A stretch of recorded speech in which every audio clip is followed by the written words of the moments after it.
Paz do Senhor para todos os irmãos aí, passando aqui para desejar uma noite abençoada para cada irmão, você que está aí do outro lado da telinha. Quero trazer e deixar uma meditação bíblica para você. Quero tratar agora sobre o assunto da volta de Cristo. Quero ser bem breve, porque não quero o meu vídeo fique muito longo para que não se torne cansativo. Então quero aqui trazer um assunto para possa despertar nosso interesse a respeito do assunto.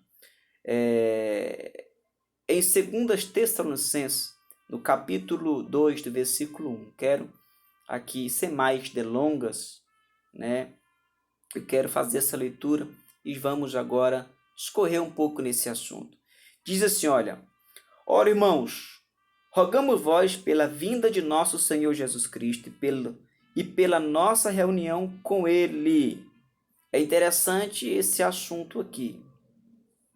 Que não vos movai facilmente do vosso entendimento, não vos perturbeis, que por espírito, que por palavra, que por epístola, como de nós, como se o dia de Cristo estivesse já perto.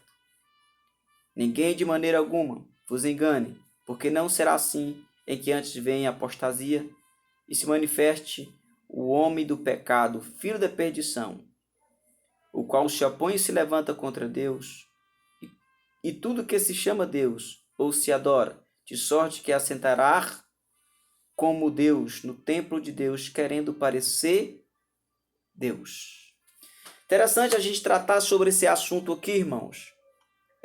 A vinda de Cristo, né? A vinda do Senhor. Em 1 Tessalonicenses, no capítulo 5, do versículo 1 e 3, diz assim a palavra do Senhor: mas, irmãos, acerca dos tempos e das estações, não necessitais que vos escreva, porque vós mesmos sabeis muito bem que o dia do Senhor virá como ladrão de noite. Pois que quando disserem a paz e segurança, então lhes sobrevirá repentina destruição, como as dores de parto, aquela que está grávida, de modo nenhum escaparão. É uma pergunta para você, irmão. Você sabe, a pergunta aqui no texto traz para nós uma meditação, uma reflexão, para que possamos compreender. Se nós soubermos o dia que o ladrão viria nos roubar ou na nossa casa, a gente não se preparava para pelejar ou para impedir essa vinda dele. Agora, interessante aqui que essa metáfora, esse argumento aqui de Cristo, para tratando-se da vinda dele, fala a semelhança, ou seja, a respeito do tempo, que nós não sabemos nem o dia nem a hora, mas que ele voltará, isso eu não tenho dúvida. É interessante a gente estar muito atento sobre esse argumento, sobre este assunto. Em Mateus, no capítulo 36, no versículo 39, fala assim, olha: mas aquele dia e hora ninguém sabe, nem os anjos do céu, mas unicamente meu Pai. E como foi nos dias de Noé, assim será também a vinda do Filho do Homem, porquanto assim, como nos dias anteriores ao dilúvio, comiam, bebiam, casavam, davam-se em casamento, até ao dia em que Noé entrou na arca. E não perceberam, até que veio o dilúvio e os levou a todos. A todos. Interessante essa mensagem, né, irmãos?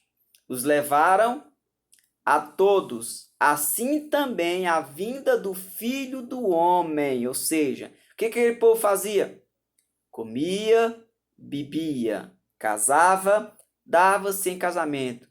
Quando de repente veio repentina destruição e o levou a todos. E a vinda de Cristo, irmão, será repentina, né? Nós não sabemos nem o dia nem a hora, por isso que é importante eu e você estarmos preparados. Para quê? Para o arrebatamento, para que possamos subir, né, para a glória, para o paraíso de Deus, participar do milênio, né? E isso breve vai acontecer, né? Mas qual é a base de tudo isso, irmão? Olha, observe que Cristo, ele morreu, ressuscitou ao terceiro dia, e isso era promessa. Mas observe que antes dele subir aos céus, olha o argumento, aquilo que foi pregado, foi anunciado. Atos no capítulo 1, versículo 19 a 11, fala assim, olha, quando dizia isto, depois da ressurreição dele, tá? Depois dele ter passado seus 40 dias, depois da sua ressurreição, ele subiu aos céus. Olha o que aconteceu. E quando dizia isto, vendo eles, foi levado às alturas, a uma nuvem o recebeu, ocultando os seus olhos, estando com os olhos fitos no céu, enquanto ele subia, eis que junto deles se puseram 2 homens vestidos de branco, os quais lhe disseram, homens galileus, por que estáis olhando para o céu? Esse Jesus que dentre vós foi recebido, em cima no céu, há de vir assim como para o céu ouviste. Ou seja, estava reunido naquele lugar os discípulos de Cristo. Havia pessoas ali que tinham contemplado a ressurreição de Cristo. Então agora ele estava contemplando a subida de Cristo para os céus. E quando Cristo ali ocultando-se nas nuvens, é interessante que apareceu ao lado deles 2 homens vestidos de branco. Disse, olha, por que vos assusteis aí? Este filho do homem que vos agora viste subir, ele há de retornar, de voltar. Mas para qual objetivo? Para buscar os salvos. Buscar você, meu querido. Essa é a verdade. Em 2 Pedro, no capítulo 3, versículo 11 e 13, diz assim a palavra do Senhor. Havendo, pois, de perecer todas estas coisas, que pessoa vos convém ser santo, trato e piedade, aguardando, apressando vós para a vinda do dia de Deus, que os céus em fogo se desfarão e os elementos ardendo se fundirão. Mas nós, segundo a sua promessa, aguardamos novos céus, nova terra, em que habita a justiça. A justiça de quem, irmão? A justiça de Deus. Lá no Apocalipse, no capítulo 22, versículo 20, diz assim, olha, aquele que testifica estas coisas, diz, certamente cedo venho. Amém? Ora, vem Senhor Jesus. Glórias a Deus, né, irmãos? Interessante que nós temos que estar preparados, porque o meu Jesus vem. Se prepara, irmão, para o grande arrebatamento, para a vinda gloriosa do nosso Senhor. Em 2 Pedro, agora São Pedro vai tratar e vai escrever isso nas epístolas e vai tratar a respeito desse assunto. 2 Pedro, capítulo 3, versículo 8 e 10, e vai dizer, mas, amados, não ignoreis uma coisa, que um dia para o Senhor é como 1000 anos como um dia.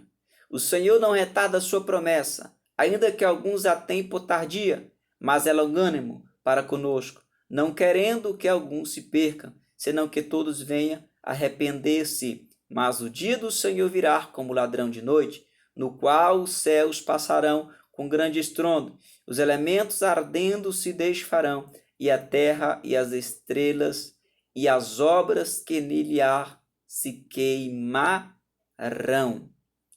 Coisa tremenda, né, irmãos?